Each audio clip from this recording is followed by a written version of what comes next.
আসসালামু আলাইকুম রহমতুল্লাহি ওবারাকাতুহ। আল্লাহ রহমতে আশা করি সবাই ভালো আছেন, আলহামদুলিল্লাহ।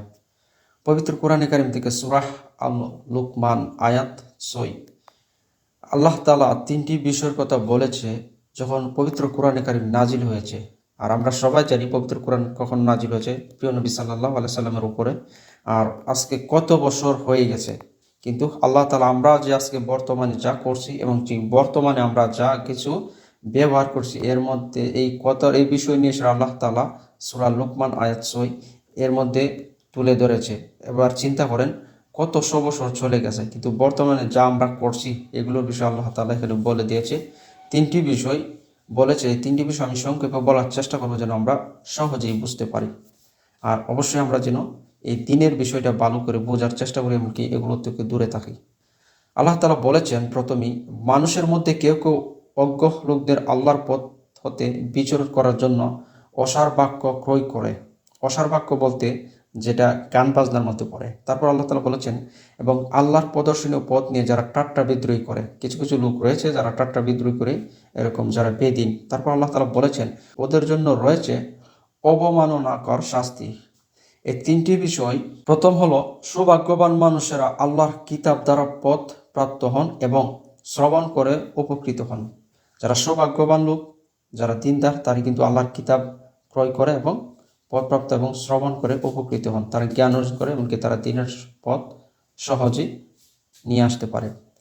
তারপর বলেছেন, তাদের কথায় উল্লেখের পর ওই সকল দুর্ভাগ্যবানের কথা উল্লেখ করা হয়েছে। প্রথমে সৌভাগ্যবান লোকেদের কথা আল্লাহ তাআলা জিকির করেছেন, তারপর দুর্ভাগ্যবান যে লোকগুলো তাদের কথা বলেছেন। ওই সকল দুর্ভাগ্যবানের কথা উল্লেখ করা হয়েছে যারা আল্লাহর কোরআন শ্রবণ করা থেকে দূরে থাকে এবং গান বাজনা ইত্যাদি খুব একাগ্রতার সাথে শুনে এবং তারা বড় আগ্রহী হয়। এখানে বলা হয়েছে ক্রয় করার অর্থ হচ্ছে গান বাজনা সামগ্রী ক্রয় করে নিজের ঘরে নিয়ে আসে এবং তৃপ্তি সহকারে তার সুর ও ঝংকার উপভোগ করে। আল্লাহ তাআলা বলেছেন, যারা কিতাব না কিনে সুর এবং গান বাজনা নিয়ে এসে ঝংকার নিয়ে উপভোগ করে, এগুলো ঘরে নিয়ে এসে তারা খুব মজা তৃপ্তি সহকারে উপভোগ করে, তারা হলো দুর্ভাগ্যবান ব্যক্তি। তারপর আল্লাহ বলেছেন, বলতে গান বাজনা ও তার সামগ্রী যেমন বাঁশি এবং ওই সকল যন্ত্র যা মানুষের আল্লাহর স্মরণ থেকে উদাস করে দেয়, যেমন কেচ্চা কাহিনী, রূপকথা, উপকথা, নাটক, অশ্লীলতা, সেক্স পত্র পত্রিকা এবং বর্তমানে radio, audio, TV, CD, VCR, VCD, DVD এবং ভিডিও ফিল্ম ইত্যাদি রয়েছে। এর মধ্যে পড়ে যারা দুর্ভাগ্যবান লোকেরা ওইসব করে আল্লাহর কিতাব কিনার থেকে এবং আল্লাহর দিনের রাস্তার থেকে সরিয়ে যারা ওইসব নিয়ে সেরে নিজেদের মধ্যে ব্যস্ত থাকে, তারা হলো দুর্ভাগ্যবান ব্যক্তিরা। নবী করিম সাল্লাল্লাহু আলাইহি সাল্লামের যুগে অনেকেই গায়িকা, গীতিকার ও উদ্দেশ্যের ক্রয় করত, যে জাতের যারা গান শুনিয়ে লোকেদের মন জয় করত এবং কোরআন ইসলাম থেকে দূরে রাখত।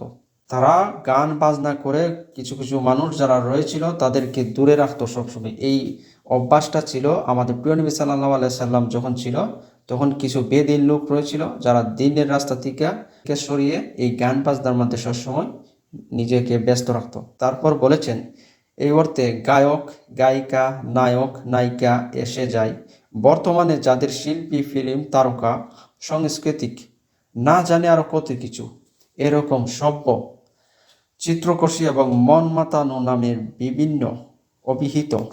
তারপর 2 নম্বর বলেছেন, এই সকল বস্তুর মাধ্যমে অবশ্যই মানুষ আল্লাহর পথ থেকে ভ্রষ্ট হয়ে যায় এবং দিনকে ঠাট্টা বিদ্রূপে নিশানা বানায়। কারণ যারা গান বাজনা, ফিল্ম, নাটক ইত্যাদির বিষয় আল্লাহ তাআলা উল্লেখ করেছে, যারা এগুলো নিয়ে ব্যস্ত এবং এগুলোর মধ্যে নিজেকে ডুবিয়ে রেখেছে, এগুলোর মধ্যে নিজেকে সবসময় ব্যস্ত রেখেছে, তাদের কথা আল্লাহ তাআলা জিকির করেছে। এই সকল বস্তুর মাধ্যমে অবশ্যই মানুষকে আল্লাহর পথ থেকে ভ্রষ্ট করে দিনকে ঠাট্টা বিদ্রোহী নিশানা বানায় ওইসব লোক। কারণ তারা তো সবসময় গান বাজনা নিয়ে নিজেকে ব্যস্ত রাখে, সবসময় গানের মধ্যে রয়েছে, ফিল্মের মধ্যে রয়েছে, তাদেরকে সবসময় মানুষকে কিভাবে আনন্দ দিব এগুলো নিয়ে ব্যস্ত থাকে। তাই এই ধরনের কিছু লোক রয়েছে যা দিনকে ঠাট্টা এবং মস্করার দিকে করে নেই। তারপর 3 নম্বর আল্লাহ তাআলা বলেছেন, এইসবের পৃষ্ঠপোষক আল্লাহ তাআলা বলেছেন, এইসবের পৃষ্ঠপোষক যারা এগুলো সামগ্রী নিয়ে ব্যস্ত রয়েছে এবং কি এগুলো নিয়ে তারা সবসময় নিজেদেরকে দিনের পথ থেকে সরিয়ে দিয়েছে, এর মধ্যে কিন্তু ভাগীদার রয়েছে প্রতিষ্ঠাতা বা কারখানা মালিক, পত্র পত্রিকার সম্পাদক, লেখক বা রচিয়াত এবং সংযোগ পরিচালক এই কঠোর শাস্তির ভাগীদার হবে। আল্লাহ তাআলা বলেছেন, যাদের হাতে রয়েছিল ক্ষমতা এবং কি যাদের মধ্যে রয়েছে যে তারা চাইলে এগুলো কন্ট্রোলে নিতে পারে, তারা চাইলে কিন্তু এগুলো থামিয়ে দিনের রাস্তার পথ দেখাতে পারে, এগুলোর কিন্তু ভাগীদার আল্লাহ তাআলা বলেছেন যারা পরিচালনা করছে তারাও কিন্তু শাস্তির ভাগীদার হবে। আল্লাহু আকবার।